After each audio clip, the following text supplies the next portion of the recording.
Hello friends, my name is Aubrey. Welcome back to my channel. I'm so happy to have you all here with me today. So just as a heads up, if the sound sounds a little off, I apologize. When I plugged my microphone into my phone, it suddenly said that this accessory wasn't supported by the device. So I unplugged it, tried it again. The alert did not pop up again, so hopefully it's working. But if it's not, I sincerely apologize. I am not enjoying the most recent iPhone update.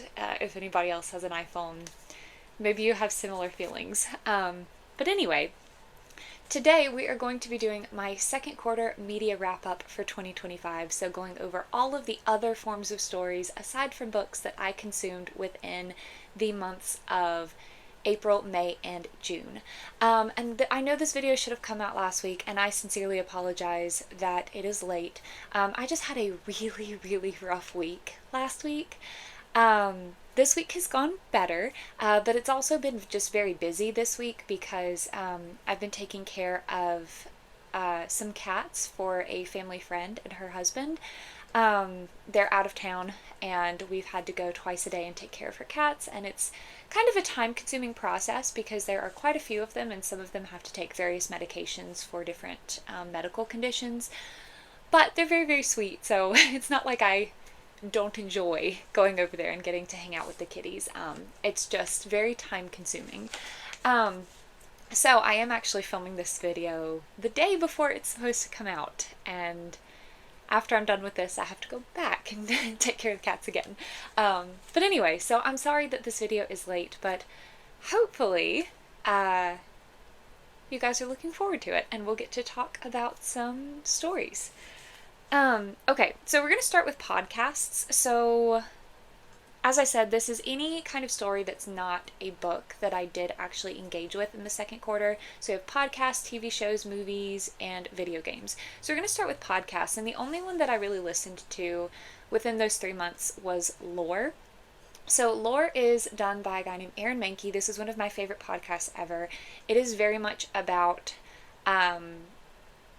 mythology, local legends, folklore, stories from history that are very just outlandish, some of which have definitely been confirmed, because he does cover some true crime stuff, and then others which have not been confirmed but come from like historical accounts, and things of that nature. And it is just such a wonderful podcast. If you are at all interested in the macabre and the sort of darker parts of history and, like I said, folklore and legends, then this is a podcast that you will love.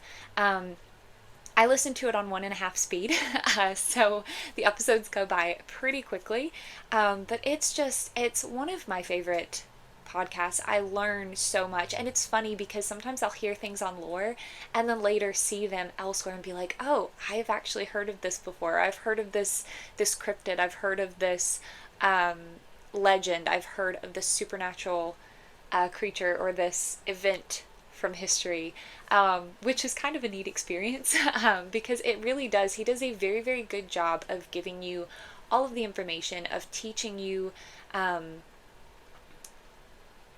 the facts about whatever particular story he's discussing, whatever topic he's covering. He does, like I said, do a variety of topics, and each episode will have multiple stories typically that revolve around the same topic. Some of them are more focused on one particular story, but they typically have several. But he does a very good job of giving you all of the information, all of the facts, all of the details, the things that people believe, the things that they've said, the theories that people have about some of these events. But then he lets you, as the listener, kind of decide how you want to approach it and what you want to believe, which is pretty neat. I very much enjoy it. It's just such a fun podcast to listen to in the car when I'm doing chores around the house or whatever. I just very much enjoy it. So I did listen to some episodes during that quarter. I listened to episodes 270 through 282 of the main sort of series, but then he also has a kind of subset of episodes known as Lore Legends, where he covers things that are less documented in history and more from like word of mouth and local tales and things of that nature. And for those, I listened to episodes 44 and 56. So he does kind of post those between the normal episodes. So I just listened to them in the order in which they're released. And it just continues to be a delight. I was pretty much caught up for a while, but I have kind of gotten a little bit behind now. I tend to do that. Once I catch up, I kind of take a break from it so that I can build up a catalog and then listen to it again. Because once I start listening to it, I don't love only having like one episode to listen to in a week. Whenever I get on a lore kick, I want just a lot of it. So that's typically what I do. So I am kind of building up some episodes now because I am going back to work next week, and I want some episodes to listen to as we start school and approach fall. I just really get in the mood for some lore. And so, yeah, if you haven't checked out lore, and like I said, you're interested in the supernatural, the macabre, folklore, true crime, that sort of thing, it's a wonderful, wonderful podcast. Okay. Now we're going to move on to TV shows and movies. So these are just in order, like alphabetically by the title, because I tend to watch, like, I don't just sit down and like watch an entire show without watching other things scattered in there typically. So I just, instead of sorting them by when I watched them, because that's kind of difficult, I just do it this way. So the first one that I have here, I did start Dororo in the second quarter. I actually started it in June, and I got through the first 4 episodes in June, and it is so good. Any anime fans out there who like action and fighting and sort of a more shonen style anime, Dororo is amazing. I am like baffled that I had never heard of this before. I saw a video that was recommended to me on YouTube about one of the main characters, Hyakimaru, and I was like, this seems really interesting. I've never heard of this before. And so I started watching it, and I love it so much. So basically, in Dororo, we follow Hyakimaru, who is a teenager set in feudal era Japan, so the era of samurais and warlords and feudal lords who are like basically constantly getting into conflicts with each other. And so there is a lot of war that has ravaged the land. People very much depend on the lord of their region to keep them safe. And so Hyakimaru lives in this world. But when he was a baby, he was actually born as the firstborn son to one of these feudal lords named Daigo Kagemitsu. Is that his name? Kagemitsu? I apologize if that's incorrect. You don't hear his name super often in the show. Unfortunately, however, Daigo's land has been suffering at this point from a number of tragedies, from attacks from neighboring samurai, from plague. I think they mentioned plague. I know that there are like droughts and natural disasters occurring. And instead of remaining faithful to the land's religion, he decides to make a deal with a group of demons to basically restore order to his land only. And he does this not because he wants to help the common people, but because he is concerned that he is going to go down in history as either just a footnote or just another failed lord. And he wants to go down with fame and fortune and power. So he makes this deal with these demons, and he promises them anything that he owns if they will only restore his land to prosperity. And so the demons decide that what they want are the various... So there is a little body horror in the show, I should say. Actually, not a little. There is body horror in the show. Because what the demons decide that they want are the various pieces of his son when he is born. And so Hyakimaru, right after he is born, loses a lot. And so he is rendered deaf, blind, mute, incapable of feeling pain, missing his limbs, and his father is very pleased by this and orders that his child be disposed of so that no one will know that he had made this deal. However, the midwife who takes him can't bear to end his life, puts him in a boat, sends him down the river, where he is found by a doctor. And this doctor actually has studied on how to make prostheses. So he creates prosthetic limbs for this child, raises him as his own. However, the demons are not satisfied with what they got from Hyakimaru. They want more, and they are showing up and attacking. So he has to teach him how to defend himself. And eventually, they figure out that if Hyakimaru kills the specific demonic creatures that took parts of his body, he will regain whatever part that creature took. So he goes on an adventure, a journey, to try to regain his own body. And in the first episode, he meets a young child named Dororo, who is an orphan living on the street as a thief, as a swindler, and joins him on his journey. And it's so good. As I said, there is quite a lot of body horror. This show does not flinch away from the darkness of humanity. There are a lot of parts in here that are quite upsetting. There is graphic violence. It has made me very sad numerous times, has made me cry. So I do not want you to go into this thinking it is just some really fun fighting anime. It is very much not. It has a lot of darkness to it.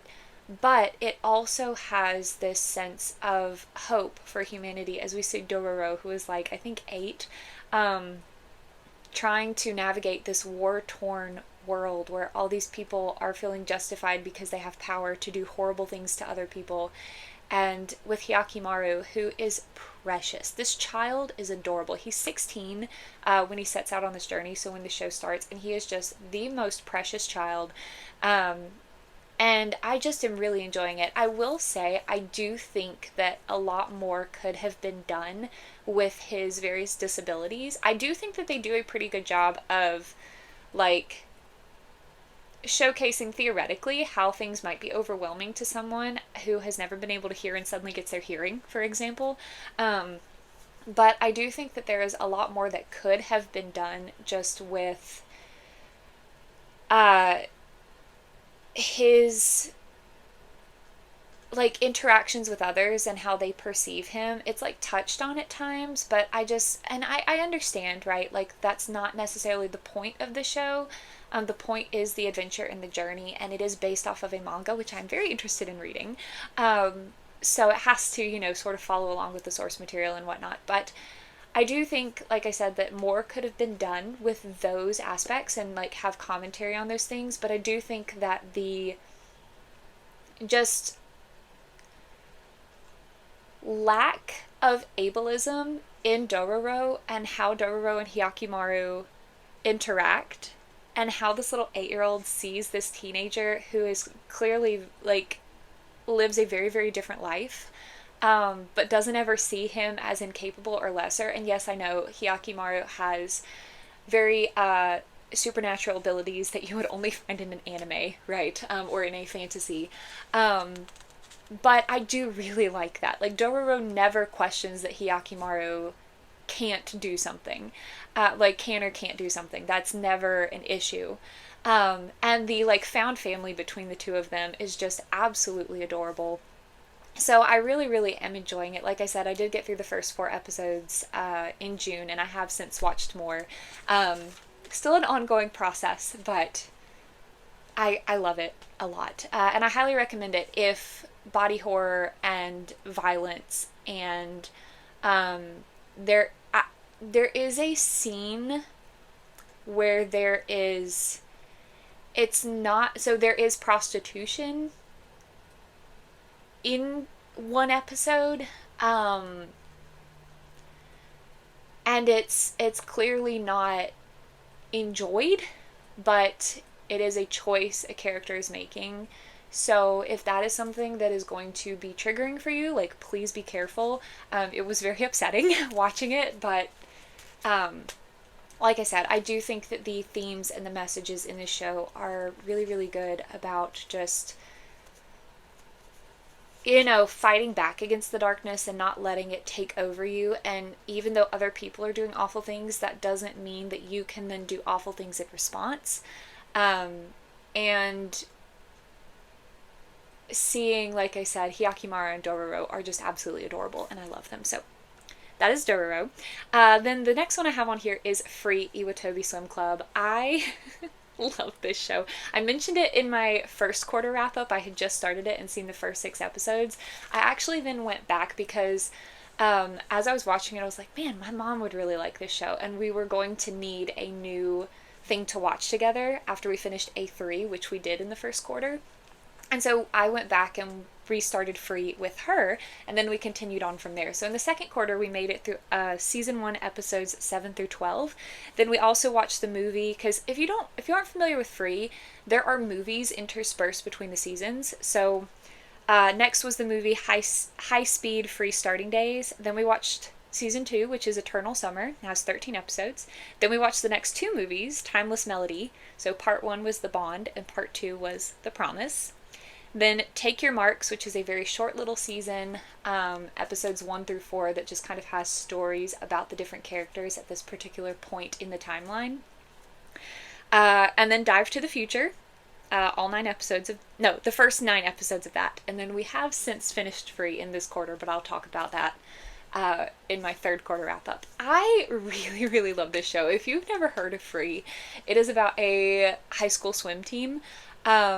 And in Japan at Iwatobi High School, and it starts out with 3 boys, Makoto, Haruka, and Nagisa, who swam together when they were in elementary school, and Haruka and Makoto have actually been friends since they were very little, and now that they're in high school together, they decide to form a swim team at the school, which has been lacking a swim team for years, and recruit a new member.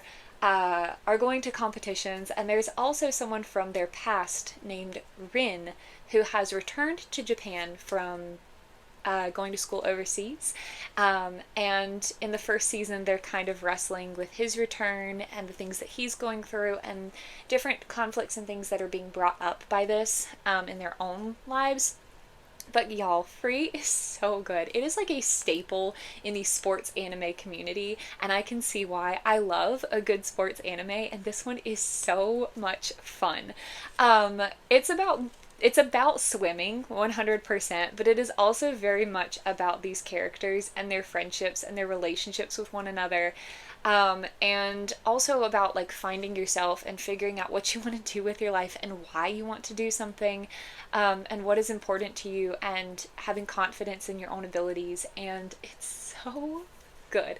I love every single character, every single one in this show. I love them. It's just, you start, like I said, with them in high school, and then as you continue, you see these characters meeting new people, having more friends. There are flashbacks interspersed, like some of these movies and different seasons, you actually get to see them in middle school, and what happened to them there. You get to see them in elementary school. There are flashbacks interspersed throughout the episodes, and some, like I said, movies and seasons are focused specifically on the past, and it's just so delightful and wonderful and amazing, and I love it so much. But you get to see them going from high school all the way into college, and I just love it. I love every single character, every single one. They are so great. You bond with these characters so easily, and you just want them to be happy, and seeing them bond with each other and seeing them form this little close-knit family is just delightful. I love it. Plus all of the swimming and the competitions, and you're just like rooting for different characters, and it's just wonderful. I will say there are some times where the swimming in competitions is very much portrayed in kind of a shonen anime way where it's like kind of over dramatic and almost like they're like dueling each other. And then sometimes you see like there's a lot of metaphor in some of the scenes where in reality they are swimming in a competition, but you see metaphorically what's going on with their feelings and in their mind, and that's portrayed with them in the water. But it's very easy to understand, and it is delightful. It is wonderful. There is so much content, so you can just like like I said, we have since finished it, and I will talk about that later, but I miss it so much. But I really, really love seeing them forming these relationships and these friendships and just competing and being good at what they do, and they're just so wonderful. I also very much view Haru as on the autism spectrum. I don't know if that was intended or if anyone else sees him that way, but I definitely see that. And I think that seeing his friends, they don't even question how he reacts to stuff. They're just like, oh yeah, that's just who Haru is. And that was really nice as well. They're like that with all of each other, like all of their little idiosyncrasies and their quirks and just their general behavior. Nobody acts like they're weird or anything for the way that they act, and I think that that's really wonderful. And Makoto is just such a sweetheart. I love him so much.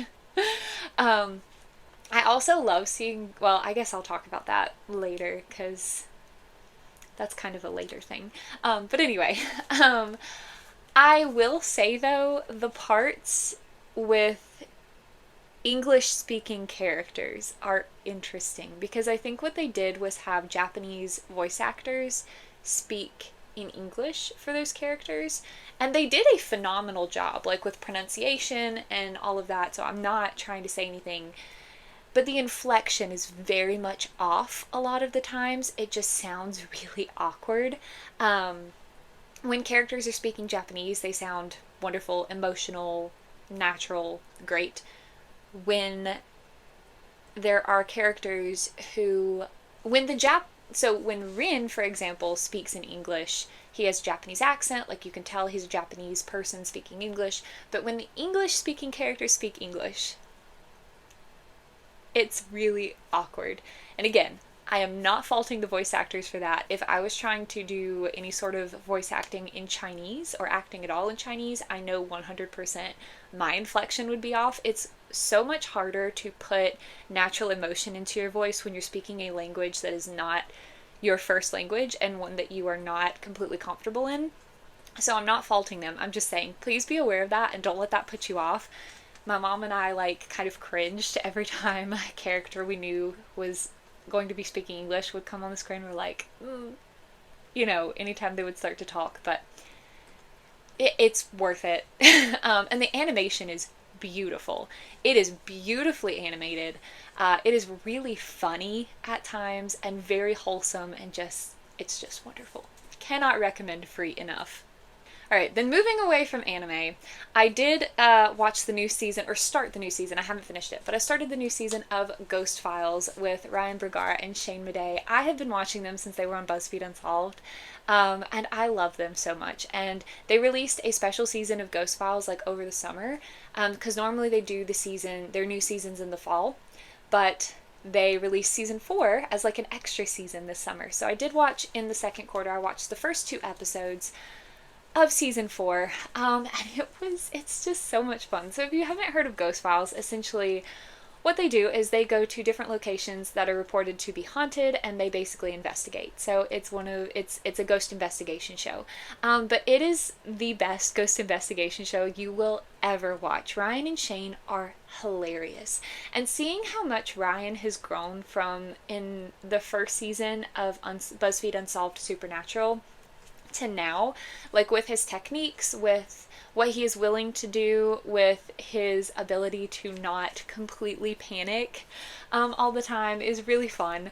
And they're just such a delight to watch. Like the way that they bounce off of each other is so just natural, and the way that they like work together They're very, very funny. I will say they can be quite crude, so do be aware of that if that's something that bothers you, or if you have children around, may not be something that would be appropriate for them, because some of the jokes that they make are quite crude. They also do curse, so be aware of this. But they're really, really fun. And see, Shane, if you, again, are unaware, Shane does not believe in ghosts, where Ryan absolutely 100% does. So when they go to these places, they are investigating and looking for any sort of evidence that they may be haunted and that ghosts may be real. And it's just really, really fun. My mom watched the second episode with me, and I believe that was the one where they went to two different houses that are actually on like a historic site. And that one was kind of cool. If that's the one I'm thinking of, or was that episode 3? Because she also watched episode 3 with me, but that was in July. Actually, no. That was episode 3. Episode 2 was the Civil War ghosts. So they went to a house that at one point during the Civil War was actually used as a Civil War hospital. That one was pretty fun. But yeah, I really like Ghost Files. I don't subscribe to the opinion that ghosts are the spirits of dead people here still on Earth, just because that doesn't fit in with my personal beliefs. However, I do believe that ghosts exist. I just think that there's something else. The closest I've ever seen in media come to like my personal thoughts on ghosts would be the spirits in Dragon Age, and I know that the spirits are not ghosts in Dragon Age, but the spirits in Dragon Age where they are some other entity that just takes on the form of people who have passed, and for some reason reenacts it. It could also be, some people say that ghosts are just like, they are just like impressions left by tragedy, things of that nature. I don't know. I don't think that there are dead people here on Earth, but I do think that they exist. So whatever that means to you. Okay. And then they also do debriefs where between each episode, so they release an episode every Friday, but every other Friday they release a debrief where they go over all of the evidence, Q&As and stuff like that from the previous episode. Okay, then I continued collection 12 of the Great British Baking Show. I did get all through episodes 5 through 11 of that. I have not watched the last episode just because I got kind of like emotional about who might win and who might lose, and I was like I just need to bring myself to watch it one day when I'm just in the mood for something like really feel good and cozy. The Great British Baking Show is one of those shows that I like to put on when I am doing other things or when I'm not feeling very well and I can't really focus on something intense or that has subtitles or that has a lot of story, or is very loud, anything like that. Like if I have a migraine or something, I might turn on the Great British Baking Show just because it makes me feel good. It's so nice. It's so much better than American cooking shows, like cooking and baking competitions, because the people on the Great British Baking Show, I have seen so many instances where they have gone to help each other. It's like I told my mom, it's not like they're competing with each other so much as they are just trying to do their personal absolute best so that they can win. They don't want the other people to do poorly. They just want to do better, if that makes sense. And so they still want everyone else to do well as well. And so if, one competitor gets done a few minutes early and someone else is struggling or has had something to go wrong, they will often go over there and help. And that's so nice. Like, that's how it should be. When we compete with others, we shouldn't want them to do badly. We should just want to do better. It shouldn't be about them messing up. It should just be about us wanting to improve and be better than we currently are. I feel like a lot of the times in various competitive events, we kind of forget that, and fans and stuff especially will like root for the opposing side to do badly or to mess up, and like that shouldn't be what you want. You should just want your people to do better. But I digress. I love the Great British Baking Show. It's delightful. It is so aesthetic and beautiful. I especially love watching it in the spring and early summer just because the atmosphere with the castle grounds and the gardens and the tent and the flowers is just amazing. Okay, and then the last show that I have on here is The Rookie. So I did start The Rookie this quarter, and I did get all the way through season 1. So that's all 20 episodes in season 1. And then in season 2, I got through the first 3 episodes. I guess I shouldn't say got through as if it was like a chore, like, oh, I got through it. I watched them, and I enjoyed them. I really like The Rookie. I haven't watched a good cop or detective show in quite a while. And I really liked Nathan Fillion in Castle, and so when I saw that he was starring in The Rookie, I was like, sign me up. I'm excited to try this. I also have been seeing tons of clips from The Rookie on Instagram. Like when you go to the like the search page, but you don't search anything and it just shows you a bunch of recommended stuff. The Rookie is for some reason often on there, and it just made me very interested, and I'm really glad that I started it. It's really fun. So we follow our main character, John Nolan, who is played by Nathan Fillion, and in his 40s, he actually is a he is actually involved in a bank robbery right after he and his wife have gotten divorced, and he helps to defuse this robbery and keep people safe until the police can arrive and handle it. And he finds himself like really, really liking the ability to help other people. He has previously worked in construction. His life has kind of fallen apart at this point.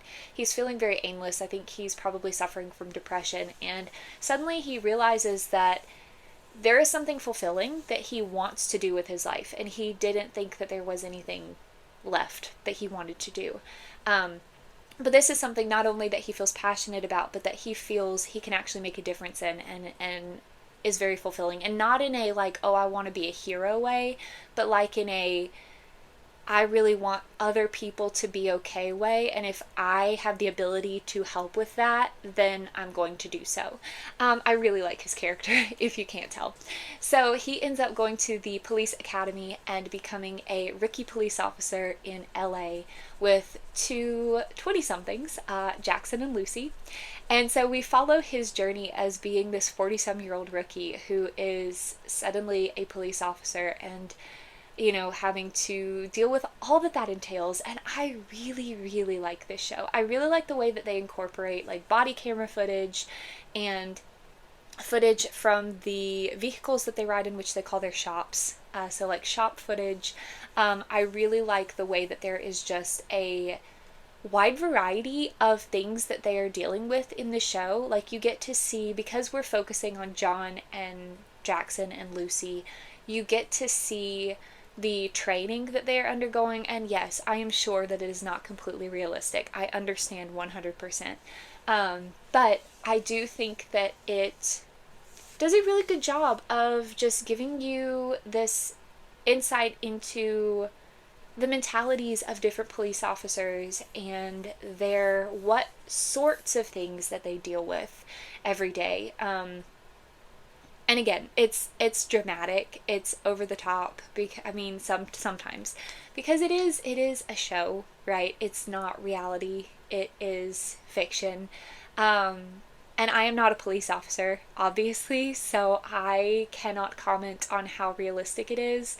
But I do really, really enjoy it. I really like seeing the way that they interact with the populace and the different things that, like I said, that they have to deal with their jobs.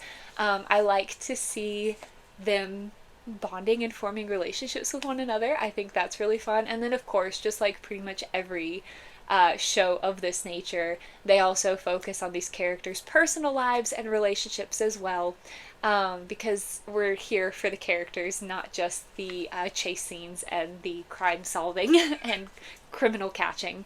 But I'm really enjoying it. I have watched more since, but I have kind of put it on hold for a little while because I started watching Dororo.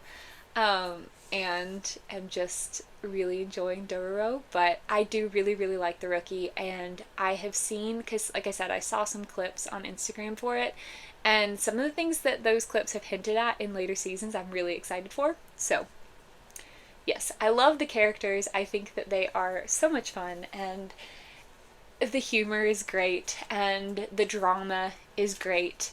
So if you like cop or detective shows, I think The Rookie is a very, very good one. Okay, and then to finish off, I do have one video game that I started in the second quarter of the year, and that is Elder Scrolls Oblivion, the remastered version. So my brother actually sent me some money because he wanted me to buy this so badly, and he was like, you know what? He didn't tell me he was going to. He just texted me and was like, hey, they remastered Oblivion. I have sent you money. Buy it on me. And that was just so sweet of him. I will unfortunately admit I have not gotten far at all, just because I have, like I said, I have migraines, and I've also just been not really in the mood to play video games all that much lately, which is unfortunate because I love video games. I do need to get back into playing more often. But I've been mostly like reading or watching things, or like have different things going on.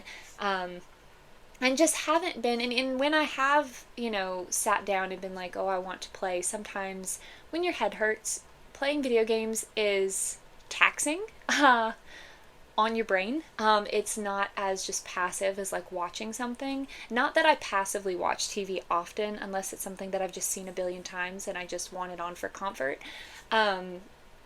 So I'm not to say that watching TV is always passive, but that when you're playing a video game, you are the one who is controlling what's happening. So, sometimes, unfortunately, migraines make that a little difficult. But I am enjoying it. I think the combat is a little weird. I haven't quite gotten the hang of the combat style. I have gotten better. But at first I was like, I am unfamiliar with what I should do here. Like there's not really any sort of targeting system that I could see. You just kind of have to face your enemy and fight, which I guess is more realistic, but it did throw me off at first because I'm so used to games that have targeting systems. So anyway, I am getting the hang of it, and I, like I said, have not gotten very far, but I do think that I really like Skyrim, although I haven't played it in years. So I hope that I'm really going to enjoy this one. And I do really like fantasy open world video games, so the odds are high that I am really going to like it the further into it that I go.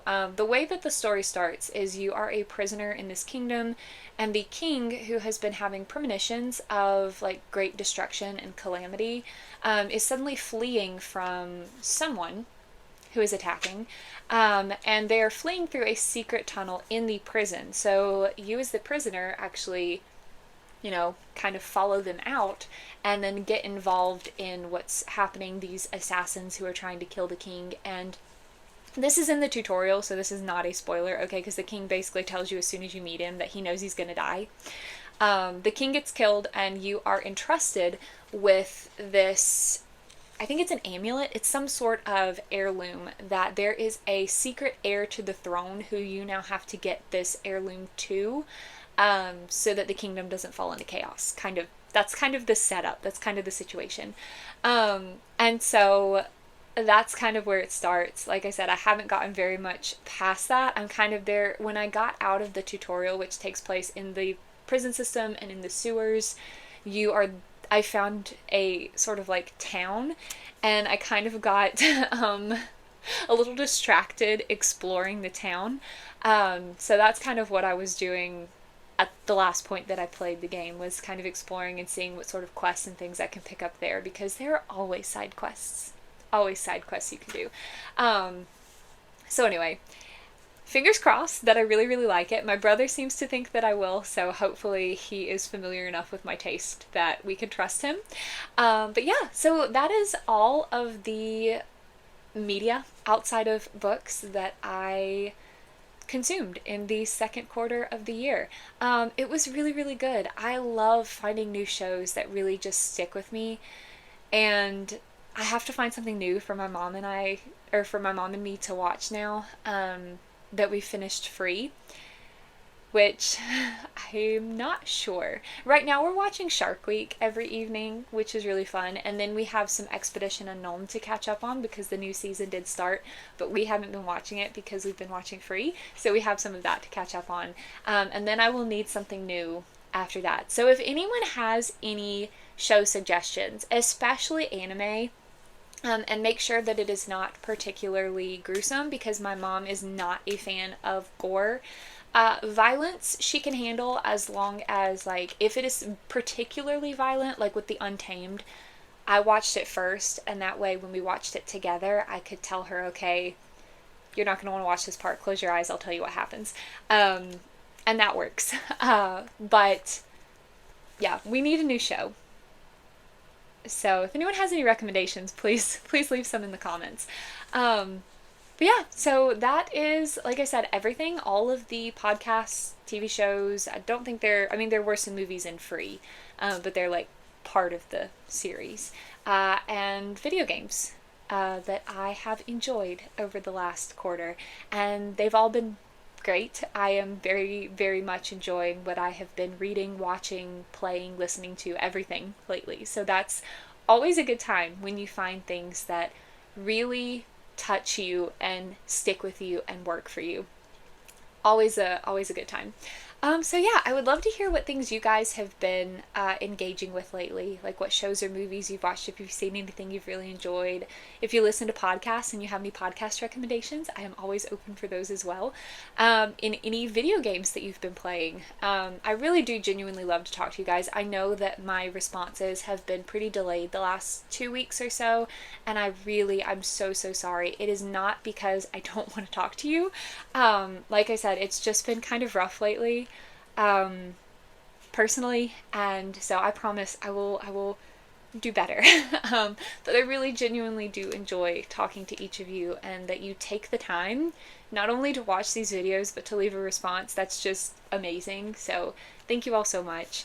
But yeah, if you want to leave an emoji in the comments, you know what? Let's leave a little shark emoji in honor of Shark Week. Because if you didn't know, it is Shark Week this week.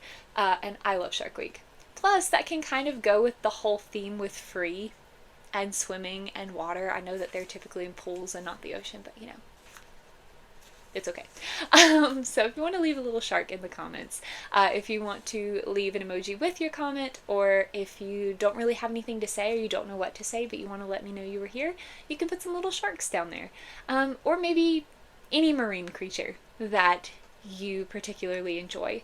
But yeah, so thank you guys so much for watching. I hope that you are all having a wonderful day or a wonderful night.